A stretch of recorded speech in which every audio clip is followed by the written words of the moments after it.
صبح بخیر کدبانوانی عزیز. طرز تهیه صبحانه محبوب با نام‌های بیشمار. با دیگ سراول 3-4 قاشق روغن رستنی و کمی مسکه می‌اندازیم. 2 قاشق آرد را در آتش میانه تا سرخ شدنش تفت می‌دهیم. بعداً با آن 1 کاسه آب سرد اضافه می‌کنیم و به ایست تا جوشیدنش می‌کوبیم تا کلوله نزند. بعد جوشیدنش با آن 1 کاسه شیر سرد اضافه می‌کنیم و می‌گذاریم 5 دقیقه بجوشد.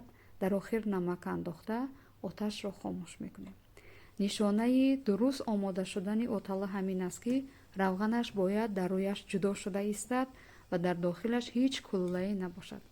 با کلچه و چهارمغز باز خوشمزه تر است و از شما خواهش که در زیر ویدیو بنویسید که در محل شما این صبحانه را چی می نامند.